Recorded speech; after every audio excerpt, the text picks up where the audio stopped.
이 계시 말씀을 같이 합독하실 때 살아계신 하나님의 음성을 들을 수 있기를 원합니다. 사도행전 1장 1절부터 8절까지.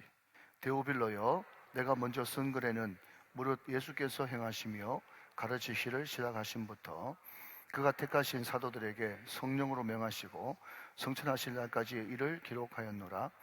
그가 고난받으신 후에 또한 그들에게 확실한 많은 증거로 살아계심을 나타내사 40일 동안 그들에게 보이시며 하나님 나라의 일을 말씀하시니라. 사도와 함께 모이사 그들에게 분부하여 이르시되 예루살렘을 떠나지 말고 내게서 들은 바 아버지께서 약속하신 것을 기다리라. 요한은 물로 세례를 베풀었으나 너희는 몇 날이 못되어 성령으로 세례를 받으리라 하셨느니라. 그들이 모였을 때에 예수께 여쭈어 이르되 주께서 이스라엘 나라를 회복하심이 이때니까 하니 이르시되 때와 시기는 아버지께서 자기의 고난에 두셨으니 너희가 알 바 아니요 오직 성령이 너희에게 마시면 너희가 권능을 받고 예루살렘과 온 유대와 사마리아와 땅끝까지 이르러 내 증인이 되리라 하시니라. 자, 여러분 1장 1절 한번 보실까요? 1장 1절. 자, 여러분 볼펜 있으신 분들은 데오빌로요, 거기에 동그라미를 한번 쳐보십시오. 데오빌로요. 동그라미 치셨죠? 자, 내가 먼저 쓴 글에는 그랬습니다. 자, 데오빌로요 이렇게 불러놓고 내가 먼저 쓴 글에는 그랬어요. 자, 다 아십니다. 여러분 사도행전을 누가 기록했죠? 예, 누가가 기록했습니다. 그죠? 자, 그러면 사도 누가가 기록한 책이 또 있죠. 뭡니까? 누가복음이에요. 누가복음. 그래서 우리는 생각할 때 누가복음과 사도행전, 그러니까 누가복음 1이 누가복음이고 누가복음 2가 사도행전인데, 우리가 볼 때는 누가가 사도 바울은 13권이나 기록했는데 누가는 2권밖에 기록 못했구나, 그렇게 생각할 수도 있겠지만 분량으로 따지자면 신약의 4분의 1이 누가복음 사도행전입니다. 예, 그러니까 상당히 방대한 분량이 기록되어 있는 것이죠. 자, 그런데 누가복음 1인 누가복음 1장에 보면요, 거기에 이렇게 데오빌로에 대해서 비교 버전이 나옵니다. 자, 여러분 다 접어놓으시고 사도행전으로 넘어가서 누가복음으로 넘어가서, 자, 여러분 3절 4절을 한번 보겠습니다. 누가복음 1장 3절 4절 말씀. 자, 같이 한번 읽어볼까요? 시작. 이 모든 일을 근원부터 자세히 미루어 살핀 나도 데오빌로 각하에게 차례대로 써 보내는 것이 좋은 줄 알았노니 이는 각하가 알고 있는 바를 더 확실하게 하려 함이로라 그랬습니다.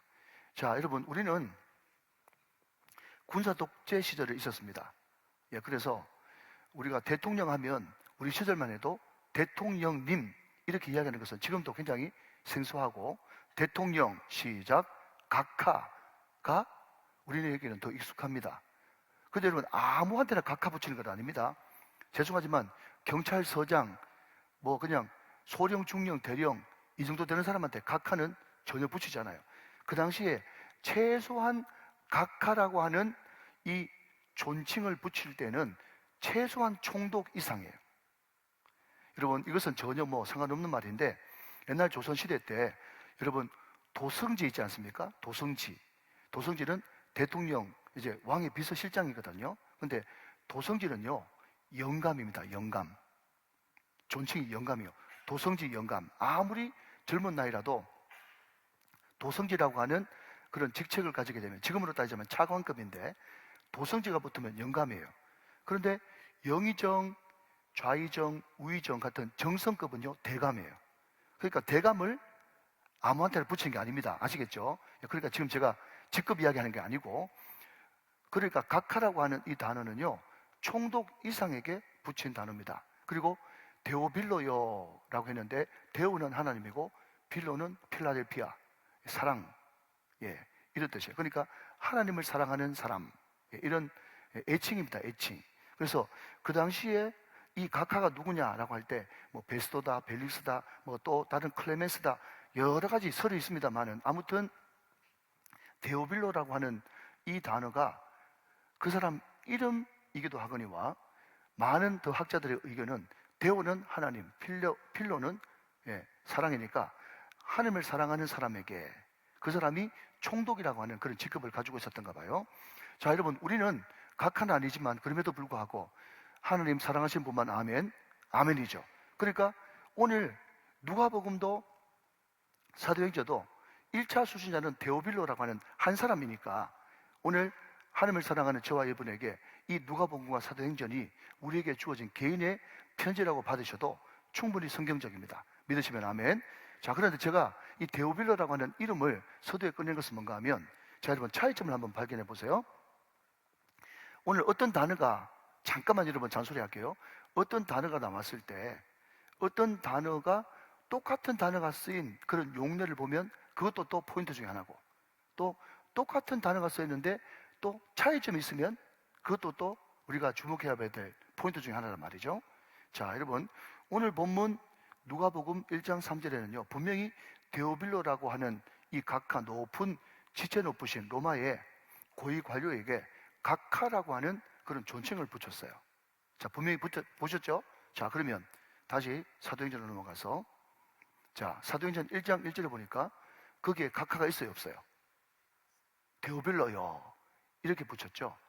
여러분 지금 이 시대의 의사는요 굉장히 존귀하고 각광을 받고 높임을 받는 직업이지만, 이때 당시만 해도, 로마 당시만 해도 머리를 쓰고 말로 하는 직업은 굉장히 숭상을 받았지만, 실질적으로 손을 움직이고 그 손에 더러운 것을 묻히고 또 피를 묻히는 그런 직업은 굉장히 안 좋은 하찮은 직업으로 생각했어요.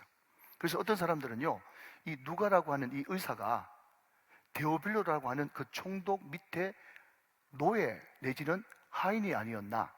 그런데 이 데오빌로가 예수를 믿게 돼가지고 이제 누가와 형제지간이 되어서, 여러분 그 당시에 보통 글은 파피루스, 나무 껍질이죠. 그리고 양피지, 양가죽이죠. 거기에 기록했기 때문에 만약에 누가복음이나 사도행전 이 한 권 전체를 다 써가지고 보관하려고 그러면 조그마한 방 하나에 가득 찰 만큼 양이 됐단 말이에요. 이해되십니까? 예. 그래서 그 당시에는 누가복음, 사도행전 이 두 가지를 통째로 다 쓰는 것이 아니라 전편, 후편. 왜? 워낙 양이 많기 때문에. 그래서 나누어서 쓰는 것이 그 당시에 그냥 글 쓰는 사람의 일반적인 그런 형편이었다 하는 거죠. 자, 그런데 아무튼 중요한 것은 누가가 누가복음을 기록할 때는 그의 주인이었거나 아니면 로마의 큰 고위 관료였거나 아직까지 주님 안에 안 들어온 사람이었습니다.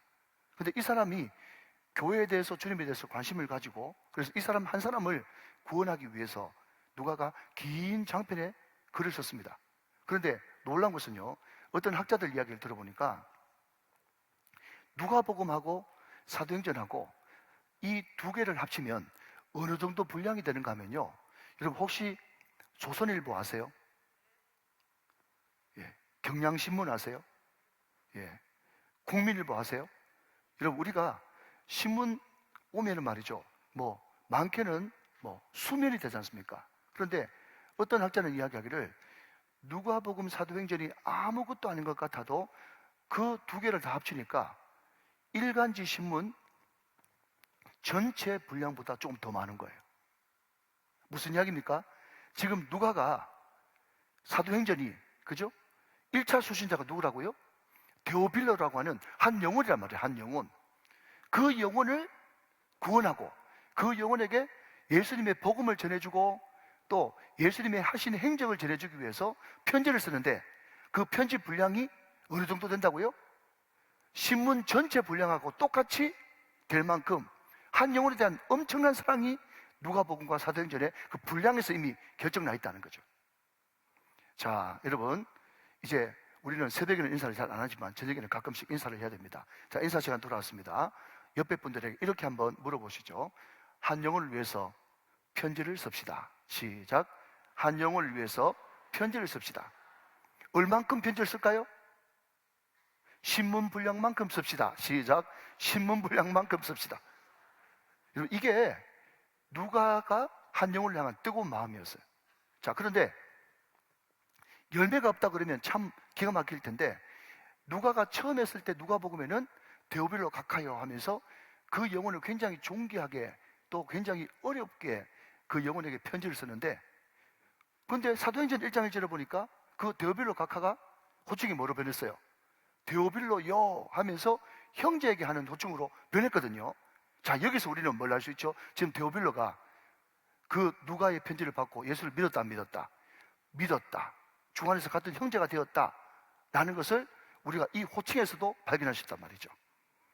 여러분, 이만큼만 해도 은혜가 많이 되지 않습니까? 아멘이시죠? 여러분, 우리가 목사, 장로, 집사, 권사라고 하는 그런 직분이 있지만 이것은 교회를 든든히 세우기 위한 그런 임시적인 직분이고, 우리는 다 주님 안에서 성도고 형제고 자매인 줄로 믿으시기 바랍니다. 자, 데오빌로요, 내가 먼저 쓴 글에는 그랬습니다. 자, 첫 번째 우리가 살펴봤고요. 우리가 서론에서 두 번째 우리가 살펴볼 것은요, 마태, 마가, 누가, 요한, 이것을 복음서라고 부릅니다. 복음서. 그 다음에 우리는 사도행전을 보고 있죠. 사도행전 다음에는 로마서를 비롯해서 그 다음에 사도 바울 서신에 13권이 쭉 기록되어 있습니다. 자, 여러분, 모르시는 분들은 그냥 모르시고 아시는 분들은 한번 대답해 보십시오. 기록 순서, 기록이 언제 됐느냐? 기록 연대기로 본다 그러면 복음서가요, 사도 바울의 서신서보다 저 뒤쪽입니다. 바울 서신 가운데 가장 먼저 기록된 책이 학자들에 따라서 좀 의견이 있는데 거의 보편적으로 데살로니가 전서가 제일 먼저 기록됐어요. 서신서는 왜 기록됐는가 하면요, 그리스도의 탁월성, 그리스도의 유일성을 증명하고 그 당시 교회들마다 있었던 모든 교회 문제들을 사도 바울이 말씀을 전해주면서 교회 문제를, 분쟁을 해결하기 위해서 기록된, 그런 목적으로 기록된 책이 서신서입니다. 복음서는요, 예수님의 나심부터 시작해가지고 예수님의 십자가와 부활까지 기록되어 있죠. 요한계시록, 제일 마지막에 기록된 요한계시록은요, 예수님의 장차 오실 재림과 하나님의 나라, 새하늘과 새 땅에 대해서 기록되어 있습니다. 그럼 제가 오늘 서두에 두 번째로 이야기하고 싶은 것은, 분명히 기록된 것은 서신서가 먼저 기록되어 있고, 그 다음에 복음서가 기록되어 있고, 그 다음에 사도행전이 기록되어 있고, 그 다음에 요한계시록 기록되어 있는데, 왜 성경을 편집할 때는 서신서부터, 왜 기록 연대부터 안 나오고, 왜 복음서를 가장 먼저 넣고 그 다음에 사도행전을 넣고 그 다음에 서신서를 넣는가 하는 것입니다. 여러분, 이것도 한번 우리가 짚어볼 그런 주제일 수도 있겠죠. 여러분, 방금 말씀드린 대로 이 성경을 편집한 편집자, 성령께서, 성령께서는 지금 교회 분쟁을 어떻게 해결할 것인가, 그것을 중요시 여기지 않았습니다. 그것도 중요하지만 그것은 차후 문제입니다. 서신서의 가장 앞에 있는 것이 또 로마서죠. 로마서는 교리입니다. 교리의 탁월함. 물론 그것도 중요하지만 그것이 성령께서는 급하지 않으셨습니다. 가장 중요한 것은 복음의 핵심인 예수님의 나심, 죽으심, 부활하심, 성천하심, 다시 오심에 대한 이 복음서가 가장 중요했고, 자, 근데 여러분 보십시오. 복음서가 십자가와 부활로 끝나버렸다 그러면 그냥 제자들이, 아, 내가 헛것 믿지 않고 제대로 믿었구나, 감사하다 라고 끝나버렸겠지만, 근데 그것으로 끝나는 것이 아니죠. 자, 여러분, 굉장히 중요한 단어가 오늘 사도행전 1장 3절 말씀에 나옵니다. 자, 여러분, 1장 3절 말씀 한번 보시죠. 볼펜을 드셔야 됩니다. 1장 3절 말씀, 그가 고난받으신 후에 또한 그들에게 확실한 많은 증거로 친히 살아계심을 그 다음 나타내사. 이게 굉장히 중요한 단어입니다. 여러분, 십자가 부활도 중요하지만 그 이상 못지않게 중요하고 또 중요한 것은 나타내사라고 하는 단어입니다. 나타내셨어요. 자, 그런데 이것이 한 구절만 나오면 큰 탄력을 못 받겠지만은, 자, 바로 앞에 한 장만 넘기셔서 요한복음 21장 1절 말씀을 한번 보십시오. 요한복음 21장 1절 말씀. 자, 저와 같이 한번 읽어보세요. 시작. 그 후에 예수께서 디베라 호수에서 또 제자들에게 자기를 나타내셨으니 나타내신 일은 이러하니라 그랬어요. 그런데 여러분, 여기 나타내라고 하는 이 단어가 굉장히 흔히 쓰이는 단어가 아닙니다. 굉장히 몇 번 안 쓰이는 희귀한 단어인데 요한복음 21장 1절에 나타냈다는 말이 2번 나오고 사도행전 1장 3절에 나타냈다는 말이 1번 나오고 그로 끝난 만큼 굉장히 희귀한 단어입니다. 제가 이 말씀을 강조한 이유가 뭔가 하면요, 복음서 마태, 마가, 누가, 요한 복음서의 모든 내용은 십자가와 부활로 끝납니다. 그러면 제자들이 이 메시아가 진짜 메시아가 아닌 줄 알았는데, 십자가로 죽는 줄로 끝난 줄 알았는데 그분이 부활하셔서 그러면 너무 감사하네, 내 속지 않았네, 내 바보 안 됐네, 그래서 끝내지만은 그로 끝난 게 아니라 부활하신 그분은 무려 40일 동안 하늘의 몸, 여러분 성경 쭉 읽어보면 말이죠, 이 부활하신 예수님의 몸이 어떨 때는 육신의 몸, 땅의 몸일 때도 있어요. 그게 뭡니까? 제자들하고 같이 고기 잡으셨잖아요. 그때는 또 육신의 몸이라. 그런데 지금 제자들이 지금 벌벌벌 떨고 있는데 문도 안 열어주는데 쑥 들어가지고 평안할지어다, 성령 받아라 라고 한 그 몸은 4차원의 영광스러운 몸이거든요. 그리고 예루살렘에 계셨던 그분은 또 갈릴리에도 나타나시고 시공간을 초월해서 나타나신 그런 장면들이 부활하신 이후에 10가지 이상의 사건이 있습니다. 여러분, 이제 마지막으로 제가 미국 갔잖아요. 그죠? 네. 10월 16일 날 갔거든요. 잘 들어보세요, 여러분. 농담 속에 너무 은혜가 있단 말이죠. 10월 16일 날 갔어요. 오늘 며칠이죠? 한 달 지났잖아요. 저는 1년 지난 것 같네. 그러니까 한 달이라고 하는 이 세월이 말이죠, 짧다면 짧지만 길다면 긴 세월입니다. 그런데 예수님께서 부활하시고 박바로 승천하신 게 아니고 며칠 동안 이 땅에 계셨어요? 40일 동안 계셨다고 지금 사도행전에 나와 있잖아요. 그러니까 사도행전에 40일 동안 이 땅에 계시면서 누구 만나셨습니까?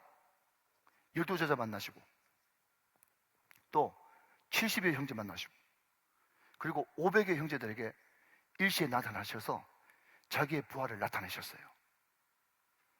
그 나타나심 때문에 그 제자들은 완전히 발칵 뒤집어지고 이 복음을 땅끝까지 이르러 증언하는 이루어진 사실. 자, 여러분 한 번 더 보겠습니다. 누가복음 1장 1절 보면요, 저는 이 말이 너무너무 은혜가 되는 거예요. 자, 누가복음 1장 1절 좀 띄워주세요. 누가복음 1장 1절. 자, 한번 보십시오. 시작. 우리 중에 이루어진 사실에 대하여. 여러분, 예수님의 십자가는요, 환상이 아닙니다. 상상이 아닙니다. 예측이 아닙니다. 팩트입니다. 부활도 팩트예요. 예수님의 나타나심도 팩트입니다.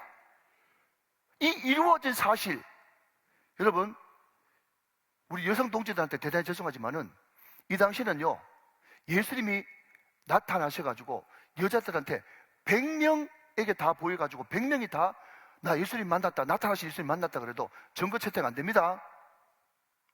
그런데 누가복음 뒷부분에 보면 말이죠, 예수님이 여자들한테 먼저 나타나셨다는 것이 기록되어 있잖아요. 우리가 만약에 이것을 조작할 것 같았으면 여자한테 나타나셨다, 천에 쓸데없는 이야기예요. 그렇지만 여자에게 가장 먼저 나타나셨고 그 다음 베드로에게 나타나셨고 제자에게 나타나셨다는 것을 그대로 기록하고 있어요. 왜? 그것은 이루어진 사실이니까 그런 거예요. 여러분, 우리는 허무맹랑한 공상 잡고 있는 허무맹랑한 여러분 종교가 아닙니다. 이루어진 사실을 우리는 받아들이고 믿고 그것을 선포하고 증거하는 증인들의 삶을 살아가야 되는 것입니다. 믿으시면 아멘. 맞습니다, 여러분. 우리 예수님이 40일 동안 수많은 사람들에게 나타나셨기 때문에, 그 나타나심 때문에 여러분, 이 사람들은요 가만히 있을 수가 없었어요. 예수를 믿으면, 예수 믿은 지 오래되면요, 우리는 다 머리로 믿고 말로 믿습니다. 그런데 진짜 이루어진 사실을, 예수님의 나타나심을 경험하고 부활이 나의 사건이 된 사람은요 움직일 수밖에 없는 거예요. 믿으시면 아멘. 그래서 여러분, 사도행전은요 성령 행전이고 움직이는 책인 것입니다. 여러분, 이 엄중한 2023년 마지막을 보내고 또 2024년을 맞닿아 있는 여기에 제가 사도행전을 꺼낸 이유는 얼마나 많은 교회들이 하나님을 알고 예수님을 알고 은혜 받고 내가 직분자라고 하면서도 교회 안에 머물러서 머리로만 예수를 믿고 교회 안에서만 말하는 그런 무언 사람들이 얼마나 많습니까? 이 사도행전을 강의하면서 저부터 시작해가지고 절대로 성령이 임하고 이 이루어진 사실이 성령의 내적 확신으로 나에게 증거되어지고 확신되어질 때 절대로 우리는 머물 수 없으며 때를 어떻든지 못 얻든지. 여러분, 복음이 무엇입니까? 복음은 오심이에요. 예수님께서 날 위해 나심, 그분이 날 위해 죽으심, 날 위해 부활하심, 날 위해 승천하심, 날 위해 다시 오심. 나는 억만제약 가운데서 하나님과 원수되었던 거리가 먼 사람이었는데 내가 예수 믿어 하나님과 원수에서 내가 하나님의 자녀가 되어지고 어둠에서 빛으로 사망에서 생명으로 옮김을 받아 이제 세계 복음화에 하나님과 성령님과 함께 내가 동역자가 돼서 같이 뛸 수 있다는 이 사실이, 이게 바로 복음 아니겠습니까? 할렐루야. 여러분, 이 복음을 안다면 우리는 움직일 수밖에 없는 거죠.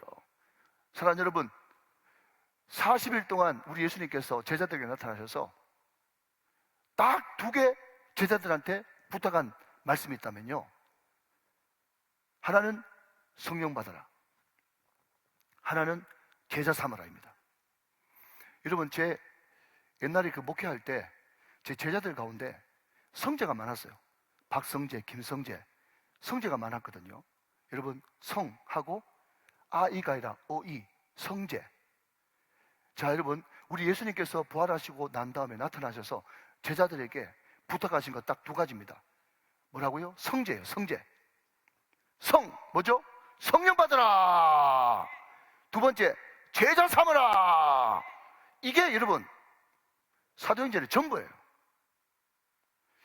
예루살렘에서, 이게 사도행전 1장부터 7절, 7장까지, 유다와 사마리아 8장부터 12장까지, 땅끝까지 이르러 내 증인되라 13장부터 28장까지. 사도행전은 처음부터 끝까지 여러분 성령 행전이고, 여러분 교회의 역사고, 여러분 이것은 제자의 역사인 것입니다. 오늘 이 말씀을 통해서 다시 한 번 더 우리 마음속에 성령 받고 싶은 그 열망, 그리고 제자 삼고 싶은 그 간절함이 우리 가운데 충만하게 되시기를 주 예수 그리스도의 이름으로 축원합니다. 축복합니다. 여러분, 제가 선으로 마지막으로 하나 더 말씀드리면요, 오늘 이 누가복음의 저자인 누가의, 좀 전에도 제가 말씀드렸지만은요, 이것을 어떤 분은 이렇게 명명했더라고요. 원맨 비전이라고. 원맨 비전. 뭡니까? 한 사람 붙들고 실험하는 거예요. 한 영혼이죠, 한 영혼. 여러분, 제가 이렇게 한번 말을 바꿔보겠습니다. 제가 우리 후배 목사님들에게, 저도 잘 못하지만은, 목사님 어떻게 해야 설교를 잘할 수 있습니까? 질문을 한 번씩 받을 때가 있어요. 그때 제가 뭐라고 얘기하는가 하면요, 설교 한 번 잘하면 다음에도 잘한다, 그런 이야기를 해요. 정말 하나님의 능력을 구하면서 내가 주일 오후 예배를 맡았든지 수예배를 맡았든지 내가 설교를 맡았을 때 그게 전 진액을 쏟아서, 또 수많은 목사님들 설교 들으면서 좋은 예화도 이렇게 좀 인용을 하면서 정말 눈물 흘리면서 잘 준비해가지고 설교 한 편 잘해서 그 말씀에 성도들이 은혜 받고 아멘하고 뒤집어지는 역사가 일어나면 그 한 번의 설교 잘함이 2번째도 되고 3번째도 되고 4번째도 되어지는 거예요. 믿으시면 아멘.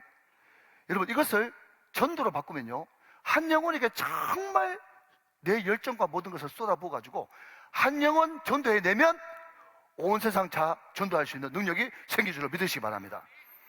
그러니까 이게 한 영혼, 원맨 비전이에요. 원맨 비전. 그러니까 우리 사랑하는 모든 우진교회 성도님들, 특별히 금요 성령 집회 기도 나오신 여러분들, 전도를 하고 싶습니까?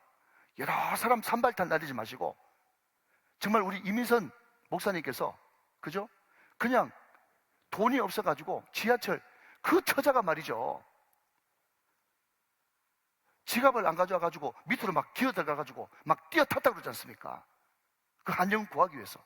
근데 그런 경험을 하게 하면 말이죠, 하나님께서 반드시 두 번째, 세 번째, 네 번째도 붙여주시는 거예요. 우리 회장님들도 마찬가지고 부장님들도 마찬가지입니다. 어렵고 힘들어도 내가 올해 어떤 일이 있어도 내가 붙들고 이 영혼들 내가 책임진다라고 하는 그런 일련의 목숨 거는 그 마음이 있으면 그 다음에 또 할 수 있는 힘이 생기는 것입니다. 이게 너무너무 중요한 것이죠. 오늘 누가는 데오빌로로 가는 한 영혼 딱 붙들고 그 영혼에게 자기의 모든 것을 쏟아붓고, 여러분 일간신문 한 장 통째로 될 만한 그런 분량을 편지를 써가지고 한 영혼을 양육하고 키워놨더니 이 데오빌로가 엄청난 일을 하는 그런 하나님의 사람이 되었다는 것입니다. 사랑하는 여러분, 오늘 우리에게 원맨 비전이 충만하게 있게 되시기를 주 예수 그리스도의 이름으로 축원합니다. 자, 여러분 2절 말씀 보시면 거기에 그가 택하신 사도들에게 라는 단어가 있습니다. 자, 택하신 사도들에게. 여러분, 택하신 사도들이라고 하는 것은요, 이미 있었던 겁니다. 우리 예수님께서 예루살렘과 유다와 사마리아와 땅끝까지 이르러 정의 삼기 위해서 그때 택하신 것이 아니라 이미 택해 놓으신 사도들이에요. 그런데 이 택하신 사도들이 옛날 버전들은 뭐라고 이야기하는가 하면 제자들이라고 불렀어. 제자들, 사도들 똑같은 사람이에요. 그런데 성령 받기 전에 그 사람들을 제자들이라고 부르고, 성령 받아서 이제 사도로서 보냄을 받은 자, 어떤 뚜렷한 목적을 가지고 보냄을 받기 위해서 이제 모든 훈련을 다 마치고 출동 준비만 하고 있는 이미 훈련이 끝난 상태의 제자들을 사도들이라고 불러요. 사랑하는 여러분, 좁은 의미에서 오늘 우리 오전교 모든 성도들, 특별히 금종 성령 집회에 나온 우리 모든 성도들은 제자들에서 멈추지 말고 하나님의 택하신 사도들이 다 되시기를 주님의 이름으로 축원합니다. 이제 제자들은 교육받는 사람이지만 사도들은 그 말씀을 전하는 사람들이에요. 교육받는 사람에서 전하는 사람으로, 이제 훈련받는 사람으로서 훈련받는 사람에서 이제 나가는 사람으로 변화되는 것이 중요하단 말이죠. 여러분, 제자들과 사도들은 똑같은 사람이지만 비포 애프터가 너무나 다른 사람이었다. 자, 그러면 이 제자들이 사도들이 되기 위해서 오늘 필수 조건이 있습니다. 자, 여러분 5절 말씀을 같이 한번 보시죠. 5절 말씀.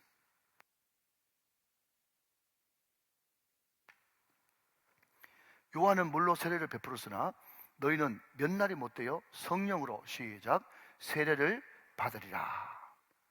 여러분, 성령으로 세례 받는 거예요. 자, 여러분, 우리는 장로교지만 그럼에도 불구하고 오리지널 세례는 뭐 하는 거예요? 완전 물에 푹 잠기는 거죠. 완전히 압도당하는 거죠. 그러니까 물 안에 들어갔을 때는 예수님이 십자가에 못 박혀 죽으실 때 나도 못 박혀 죽었습니다. 그리고 물 밖으로 나올 때는 예수님이 장사한 지 사흘 만에 부활했듯이 나도 부활할 것입니다. 완전히 잠겼다가 다시 새로워지는 거예요. 마찬가지로 여러분, 여기서 성령의 세례를 받으리라 라고 한 것도요, 그냥 한두 방울 우리 장로교에서 세례 주는 것처럼 물 찍어가지고 그냥 표시만 내는 것이 아니라 완전히 성령에 푹 잠기는 상태, 이 상태가 성령으로 세례받는 것이에요. 성령에 압도하는 은혜, 완전히 주장하시는 절대 주권을 의미하는 것이죠. 자, 그러면 이 제자들이 성령의 세례를 받고 난 다음에 완전히 택하신 사도들이 되었다. 그러면 그 과정에 어떤 것이 있었는가? 자, 오늘 본문 말씀에 세 가지를 말씀하고 있습니다. 자, 여러분 4절 말씀 같이 보시죠. 4절 말씀. 자, 또 볼펜 드시고, 자, 사도와 함께 모이사. 자, 거기에 밑줄 그으시고요. 함께 모이사. 밑줄 그으세요. 그 다음 그들에게 분부하여 이르시되, 그 다음 예루살렘을 떠나지 말고, 밑줄 그으시고요. 예루살렘을 떠나지 말고, 밑줄 그으시고,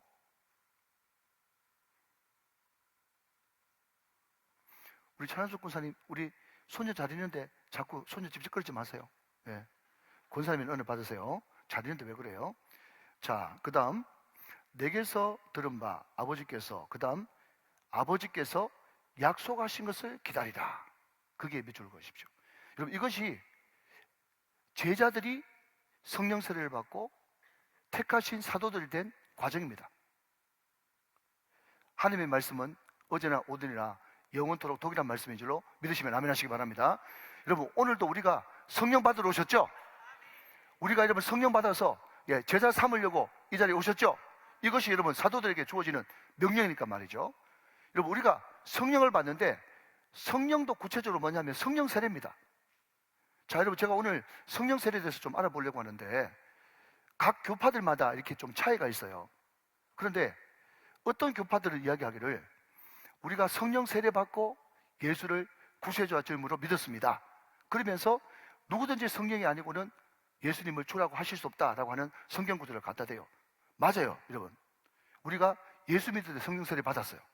그래서 나는 예수 믿는데 이미 성령 세례 받았는데 생각하고 있었는데 또 어느 집회 가보니까 하는 말이 오늘 밤에 성령 세례 받아야 됩니다. 오늘 밤에 성령 세례 받아야 됩니다. 또 그렇게 이야기하는 거예요.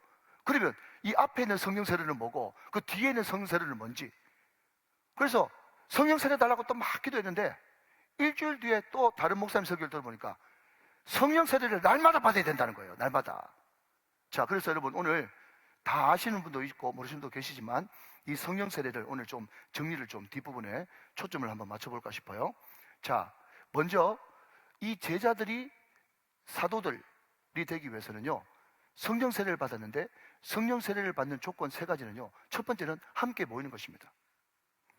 말세가 될수록 모이기를 피하는 어떤 무리와 같이 하지 말고 함께 모여서 더욱 그리하여 함께 모이라. 그것이 성경의 권면이죠.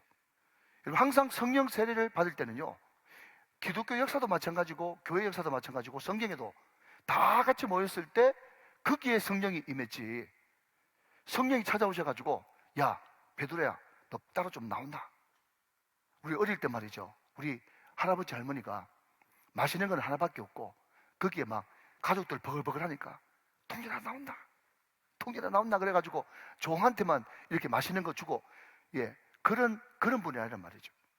그러니까 성령 하나님께서는 언제 임하는가 하면요, 같이 모여있는, 함께 모여서 하나님을 간절히 사모하고 기다리면서 기도하는 그 무리 가운데 함께 모였을 때 성령을 주신다. 그래서 여러분, 우리도 모이기를 더욱더 힘써야 될 줄로 믿으시기 바랍니다. 함께 모이사, 거기에 성령 세례가 임했다 하는 거죠. 자, 설명 많이 할 수 있겠지만은 그냥 오늘은 넘어갑시다. 자, 두 번째요, 예루살렘을 떠나지 말고 그랬습니다. 자, 여러분, 예루살렘이 어떤 곳입니까? 아브라함, 이삭을 바친 곳이에요. 예수님이 십자가에 못 박혀 돌아가신 곳이에요. 솔로몬이 성전을 건축한 곳이에요. 여러분, 이것을 여러분 적용 질문으로 던지면 내 신앙에 추억이 묻어있는 곳. 여러분, 오래전에 우리 장로님도 기억하시겠습니다만은 몇 해 전인가요? 우리 강남중앙친회교회 최병남 목사님께서 우리 교회 집회 오셔가지고 제가 뚜렷하게 기억해요. 그때 은혜 많이 받았으니까. 출애굽기 17장 그 아말렉 전투에 대해서 설교하면서 우리들한테 도전을 던졌어요. 뭐라고 던지는가 하면 당신이 은혜 받았던 추억의 장소가 있습니까? 기억나십니까, 여러분? 당신이 은혜 받은 추억의 장소가 있습니까? 당신이 그 찬양만 부르면 은혜가 되고 주의 임재가 임하는 당신만의 찬양이 있습니까? 좀 거친 말로 18번째 찬양이 있습니까? 그 찬양만 부르면 다시 한 번 더 여러분 내 가슴을 따뜻하게 만들고 먹먹하게 만들고 눈물 흘리게 만드는 내 추억의 찬양, 신앙의 찬양, 간증이 묻어있는 찬양이 있습니까? 그 질문을 던졌거든요. 여러분, 반드시 그것은 필요해요. 우리 자녀들도 만약에 우리 교회가 계속해서 정견수련회를 이렇게 열고 말이죠, 또 꿈목사를 하고 또 이렇게 우정 만남의 축제를 하고, 이 모든 것들은 교회를 부흥시키기 위해서 하는 것도 있지만은 우리 다음 세대들에게 정말 우리 다음 세대가 그러면 안 되겠지만은 장차 어른이 돼가지고 자기 생활이 바쁘고 자기의 하는 일이 많아가지고 잠시 주님을 떠났을 때 하나님께서 반드시 그 영혼 돌아오게 만들거든요. 그때 추억이 없는 사람들은요 직사게 박살나고 돌아온단 말이에요. 그러나 신앙의 추억이 있고 또 청년 때 은혜 받은 것이 있다면 말이죠, 그때 정규 수련할 때 우리 성도들 참 아름답고 교회는 참 따뜻한 곳이야, 그런 신앙의 추억이 있는 사람들은요 맞지 않고 덜 뺑뺑이 돌고 돌아오는 역사가 있단 말이죠. 그러니까 이 예루살렘은요 너무너무나 중요한 것입니다. 오늘 저와 여러분들과 우리 다음 세대들에게 신앙의 추억이 있는 예루살렘이 다 있게 되시기를, 그 예루살렘을 다 물려주게 되시는 저와 여러분 되시기를 주 예수 그리스도의 이름으로 축원합니다. 이 예루살렘을 떠나지 않는 것은 굉장히 깊은 의미가 있습니다. 깊은 의미가 있지만 오늘은 여기까지 하죠. 왜? 뒤에 좀 더 해야 될 것이 있으니까. 자, 세 번째는요, 아버지께서 약속하신 것을 기다려요. 자, 첫 번째, 함께 모여. 두 번째, 예루살렘을 떠나지 말고. 세 번째, 아버지께서 약속하신 것을 기다리라.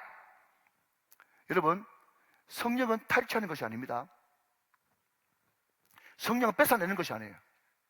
성령은 하나님이 있어요. 우리가 뒤에서도 읽어보겠지만 복음서에 성령이 나올 때 항상 성령은 아버지와 예수님과 같이 등장하는 것을 보게 됩니다. 삼위일체 하나님이세요. 권능과 영광, 존귀, 그 모든 것들이 성부 하나님, 성자 예수님과 똑같은 영광과 권능과 존귀가 있는 분이 삼위일체 중에 한 분이신 하나님, 성령 하나님이십니다. 그분은 하나님이시기 때문에 여러분, 우리가 간절한 마음으로 기다려야 되겠지만, 하나님, 내가 며칠까지 작전 기도할 건데 이때까지 안 주면 그냥 나는 사랑하지 않는 걸로 간주하고 난 떠납니다.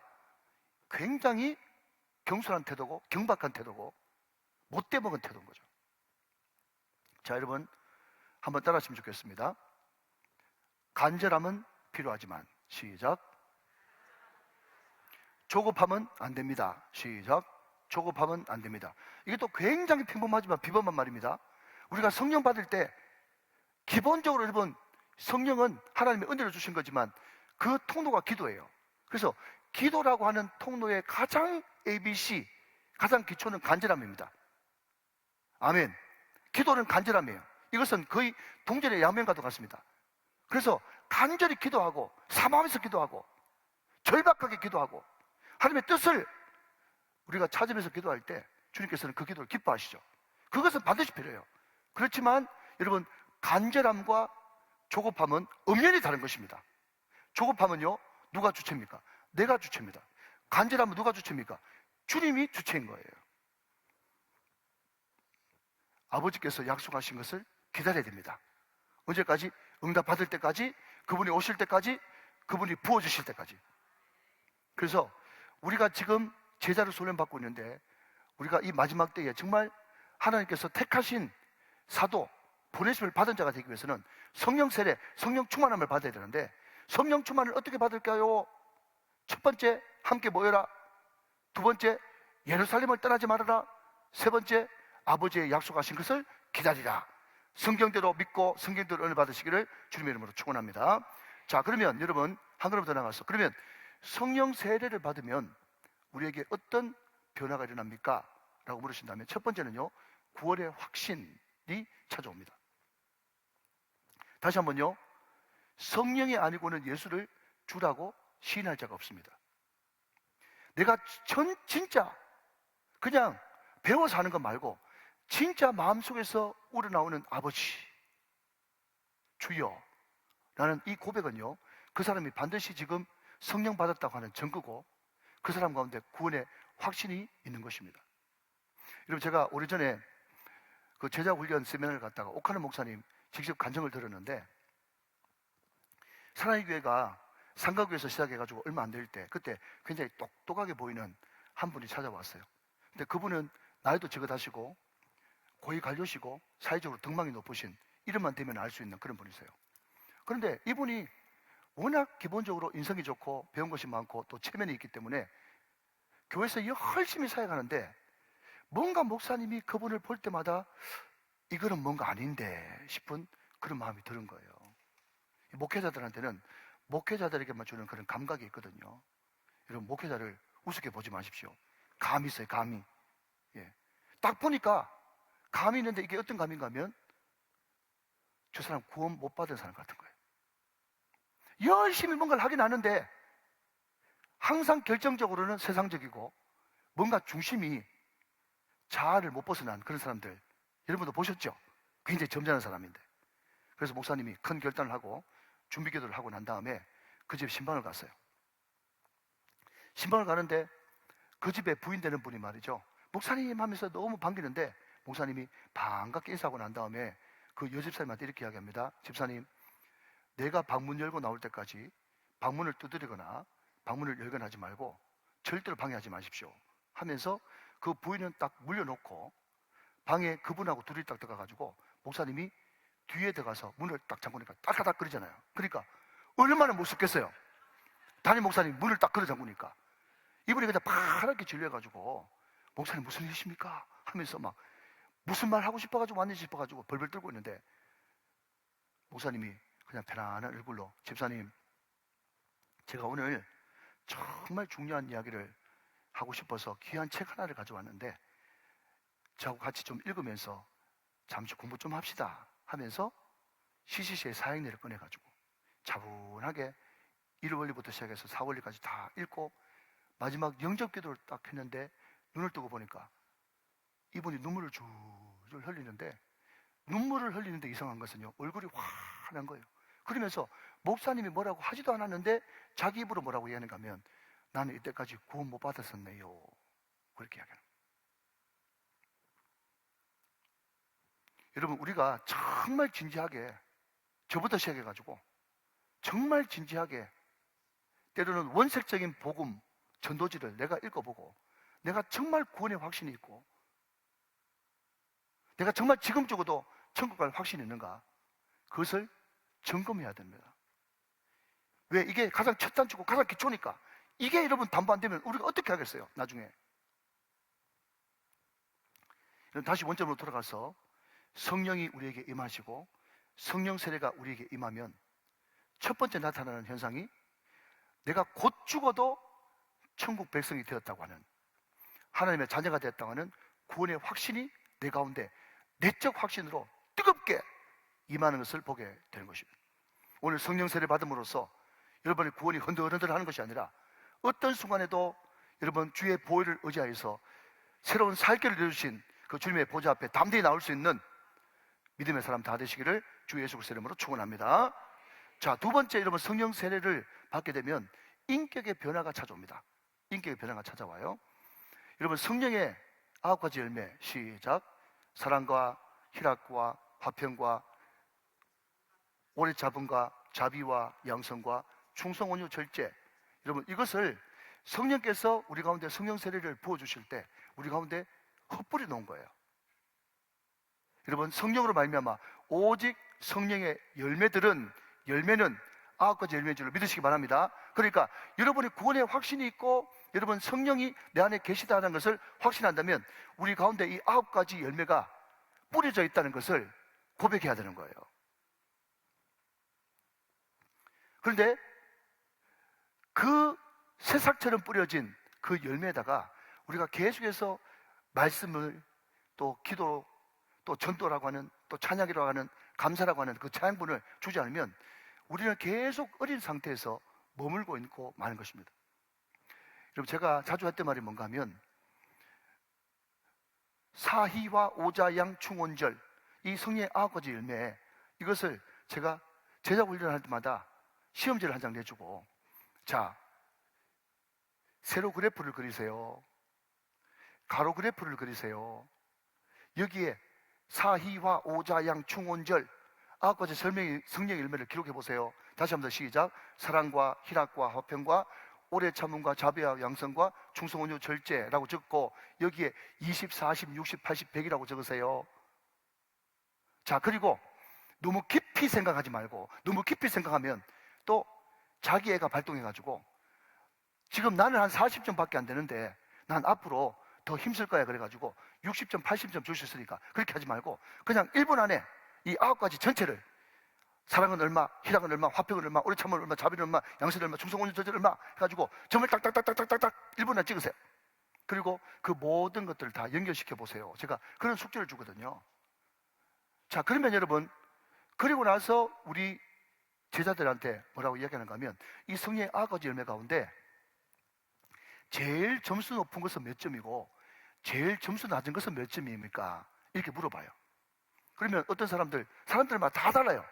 근데 만약에 저 같은 경우에 만약에 예를 들자면 저는 사랑이 90점이고 절제가 40점입니다. 만약에 그렇다고 치십시다. 자, 여기까지 이해되시면 아멘. 자, 이해되시면 아멘. 자, 사랑이 90점이고 절제가 40점이에요. 자, 그러면 여러분 대답해 보십시오. 지금 그 사람의 영적 상태가 몇 점이겠습니까? 40점이에요. 한번 따라 하실까요? 최소화의 원리, 시작. 최소화의 원리예요. 여러분, 우리가 서부시대 때 우리가 나무 조각을 엮어가지고 이제 그걸 뭐라 그러죠? 바게스를 만들잖아요. 그죠? 양동이를 이렇게 만듭니다. 그런데 서부 영화 같은 데 보면 말이죠, 그 총잡이들이 그냥 서로 그냥 총대기를 하다가 핑 해가지고 이제 양동이에 있는 나무 한쪽이 떨어져 버렸어요. 한 60%가 날아가 버렸어요. 나머지는 90%도 있고 100%도 있어요. 그런데 그 바게스 가지고, 그 양동이 가지고 물을 담는다면 어디까지 담을 수 있는 거죠? 40%밖에 못 담는 거예요. 여러분, 세상 사람들은 자꾸 장점으로 승부하라, 장점으로 승부하라 그렇게 이야기하면서 내 단점은 그냥 묻어두고 내 장점이 뭔지 그것을 파악해가지고 장점으로 승부하라고 자꾸 이야기하는데, 그것은 세상 경영 방식이고 세상의 리더십이에요. 여러분, 성경의 리더십은 뭔가 하면 내 장점도 최대화시켜야 되겠지만은 내가 먼저 돌아볼 것은, 하나님, 내가 지금 절제가, 나의 이 선을 베푸는 그 양선이, 나의 이 오래 참는 이 인내가 너무 안 돼가지고 지금 바닥입니다. 어떻게 하든지 이것을 성령으로 극복할 수 있도록 은혜를 베풀어 주시옵소서. 그렇게 기도하면서 최소화의 원리, 40 되는 것을 50 만들고 60 만들고 70 만들고 80 만들어가지고, 여러분, 그것을 극복해야 그때부터 그 사람이 인격이 변화되어지고 약점이 안 잡히고 항상 7분 응세에서 미끄러져 내려오고 8분 응세에서 미끄러져 내려오는 그런 실패 반복을 하지 않을 수가 있지. 그 약점을 극복하지 않으면요, 계속해서 나는 결정적인 약점 때문에 되는 일이 하나도 없는 실패를 거듭하는 그런 삶밖에 살아갈 수가 없다는 거예요. 이해가 되시면 좀 아멘하시기 바랍니다. 그러나 여러분, 그 모든 약점들이 성령의 실리콘으로 땜질이 되어지고 점점 그 약점이 극복돼가지고 70, 80이 되어지면요, 정말 처음에는 정말 새싹과 같은 그랬던, 전혀 다른 사람 앞에 가면 예수 믿는 사람인지 안 믿는 사람인지 구분이 안 되던 그런 사람들도 점점 성령이 임해서 내 약점들이 보완되어지고 내 약점이 점점 커버되어가지고 다시 극복되어지는 그런 과정을 거치면 그 사람은 어느 순간 자기도 모르게 다른 사람이 놀랄 정도로 그리스도를 닮은 인격으로 변화되는 모습을 보게 된다는 것입니다. 사랑하는 여러분, 성령을 받아야 내 인격이 그리스도에 닮은 인격으로 변화되게 되는 것입니다. 내 삶 가운데 9가지 열매가 주렁주렁 맺히게 되는 역사가 일어날 줄로 믿으시면 아멘 하시기 바랍니다. 이게 성령 세례와 성령 충만의 역사인 거예요. 여러분, 세 번째는요, 성령의 세례가 이게 임하게 되면요, 우리에게 능력이 임하게 됩니다. 능력이 임하게 돼요. 우리는 능력 그러면 은사를 제일 먼저 생각하고, 또 은사 그러면 방언하고 예언하고 통변하고 또 이런 종류의 몇 가지 안 되는 그런 은사의 전부라고 생각합니다. 그런데 아닙니다, 여러분. 자, 성경 잘 접어놓으시고 한번 찾아보겠습니다. 자, 여러분, 로마서 12장으로 한번 넘어가 보세요.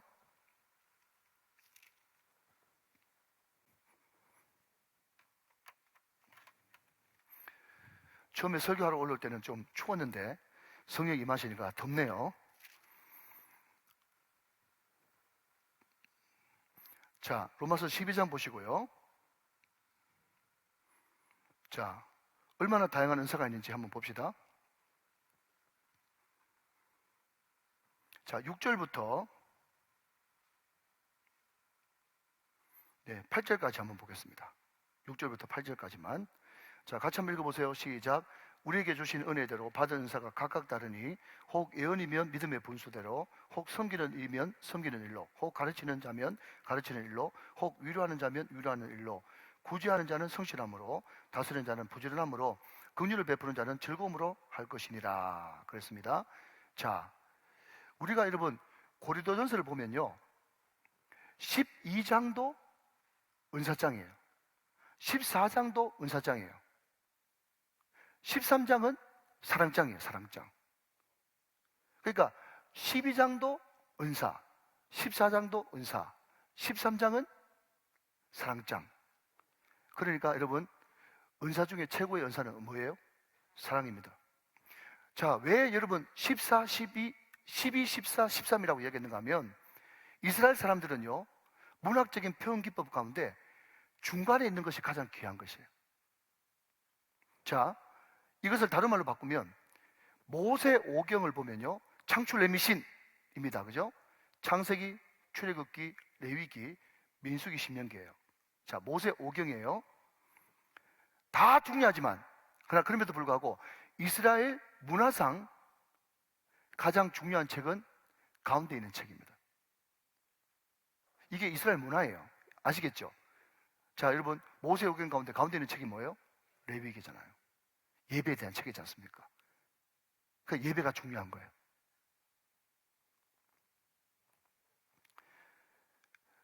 성령이 우리에게 임해서 성령 세례를 받을 때 우리는 모든 사람들에게 다 은사를 주셨습니다. 자, 자기 가슴에 손을 얹고 이렇게 고백하셔야 됩니다. 나는 성령의 은사를 받았다. 시작. 나는 성령의 은사를 받았다. 안 받은 사람 한 명도 없습니다. 다 받았어요. 그런데 이 은사는 절대로 여러분 비교하면 안 돼요. 은사를 비교하기 시작하면요, 그게 바울의 말에 의하면 뭐와 같은가 하면 눈이 귀 보고 홀대하는 거예요. 입이 손 보고 홀대하는 거예요. 그리고 반대로 손이 입 보고 부러워하는 거예요. 귀가 눈 보고 부러워하는 거예요. 절대로 여러분 은사는 비교하는 것이 아닙니다. 은사는 사용해야 되는 것이죠. 은사는 개발해야 되는 것입니다. 자, 한 번 더 따라합시다. 은사는 근육이다. 시작. 은사는 근육이다. 자꾸 쓰면 쓸수록 더 강화되고 그래서 하나님께서 영광을 받으시는 거예요. 여러분, 성령 세례가 임하면 우리에게 첫 번째 구원의 확신을 주고, 두 번째는 그리스도의 인격을 닮아가고, 세 번째는 하나님의 은사가 임해서 능력이 임하게 된다. 이것이 성령 세례의 가장 기초적인 그런 ABC가 되겠습니다. 자, 그러면 이제 말씀을 이제 정리해 가면서 마지막으로 성령 세례가 그러면 구약에는 없었냐? 구약에도 성령 세례 없었어요? 있었습니다. 삼손도 성령 세례 받았고요. 심지어 사울도 받았습니다. 그럼에도 불구하고 구약의 성령을 자꾸 근심시키면 성령이 떠났습니다. 성령의 떠남이 있었어요. 그런데 신약 시대에 와서 그러면 그 성령은 떠나시냐? 자, 요한복음 14장 16절 말씀 같이 한번 보겠습니다. 요한복음 14장 16절 말씀 같이 봐요.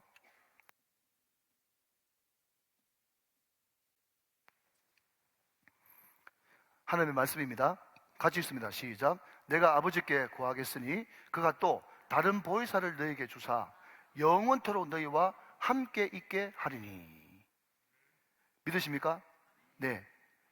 우리 주님께서 요한복음에서 뭐라고 얘기했는가 하면, 내가 육신의 몸을 입고 있을 때는 나사렛이면 나사렛, 가버나움이면 가버나움, 예루살렘이면 예루살렘, 내가 육신의 한계가 있기 때문에 내가 너희들과 항상 함께 있을 수는 없었다. 자, 여러분 아멘 좀 하시기 바랍니다.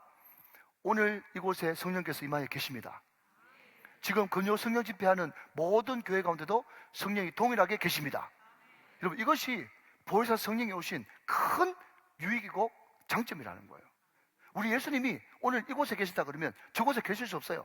그렇지만 성령은 하나님의 영이고 예수의 영이기 때문에 이곳에도 계시고 저곳에도 계신 것입니다.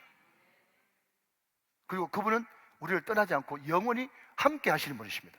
이게 성령 세례를 우리가 할 때, 구약의 성령은 떠나고 또 소멸될 수도 있었지만 성령은, 신약의 성령은, 지금 우리와 함께 계신 성령님은 세상 끝날까지 우리와 함께 계시는구나. 할렐루야. 자, 마지막으로 그 성령 세례를 주시는 하나님이 약속하시고 예수님께서 주시는 그 성령께서는 우리에게 특별한 목적을 가지고 우리에게 부어주십니다.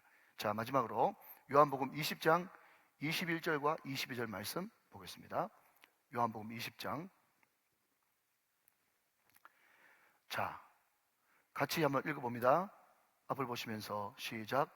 예수께서 또 이르시되 너희에게 평강이 있을지어다. 아버지께서 나를 보내신 것 같이 나도 너희를 보내노라. 22절. 이 말씀을 하시고 그들을 향하사 숨을 내쉬며 이르시되 성령을 받으라 그랬습니다. 자, 아버지께서 약속하시고 우리 예수님께서 주신 성령 받으라 라고 이야기하면서 말이죠, 이 성령 받으라 해놓고 와다닥 하고 끝내라고 성령 주시는 게 아니고, 성령을 우리에게 보내시고 주시는, 성령 세례를 부어주시는 특별한 목적이 있죠. 그 목적이 뭡니까? 내가 너희를 보내노라. 내가 너희를 보내노라. 이게 보낸다, 특별한 목적을 가지고 보낸다, 이게 사도잖아요, 사도.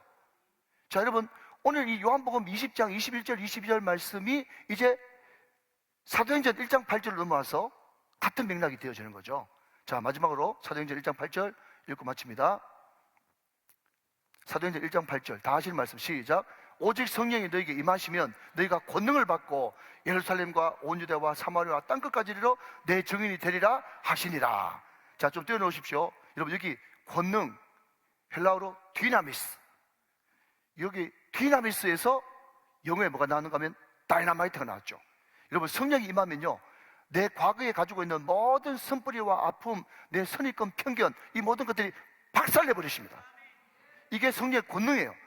그 성령의 권능은 나를 완전히 깨고 박살내는 기능이 있고, 또 하나 여러분, 다이나믹, 또 디나미스에서 나왔어요. 다이나믹이 뭡니까? 역동적으로 세워져 가는 거죠. 여러분, 성령의 권능, 성령 세례가 임하면요, 내 기존에 있는 모든 부정적들이 깨지고 성령의 역동 다이나믹으로 말미암아 다시 새로운 사람으로 세워지는 줄로 믿으시기 바랍니다. 그리고 여기서 꼭 우리가 살펴볼 것은 증인이 되어라입니까? 증인이 되리라입니까? 되리라예요. 우리는 자꾸 내가 은혜 받고 성령 받았으면 증인 돼야지, 증인 돼야지. 여러분, 이거 아무것도 아닌 것 같지만 굉장히 중요한 것이거든요. 무슨 말인가 하면 이 증인이 되리라를 되어라로 잘못 알고, 아, 명령인데 여러분, 조바심을 가지는 거예요. 압박감을 가지는 거예요. 근데 여러분, 원문을 살펴보면 절대로 증인이 되어라 명령형 아닙니다. 증인이 되리라 라고 하는 것은요, 내가 반드시 너 증인되게 할 거야, 증인되게 하고야 말 거야 라고 하는 예언조의 말씀으로 되어 있고, 또 하나는 축복과 격려입니다. 할렐루야. 너 증인 될 거야. 너 내 안에 머물러 있으면, 성령 세례 받으면 네가 되고 싶지 않아도 내가 너 증인되게 할 거야. 증인 되고야 말 거야. 축복한다, 격려한다. 너 증인 될 거야. 반드시 되고야 말 거야. 내가 그렇게 할 거야. 나 열심히 그렇게 만들 거야. 너는 축복의 통로가 될 거야. 우정교를 통해서 반드시 세계 복음화에 열방을 취하는 그런 역사를 내가 이루고야 말 거야. 하나님이 하셨습니다. 하나님이 하십니다. 하나님이 하실 것입니다. 예언과 축복,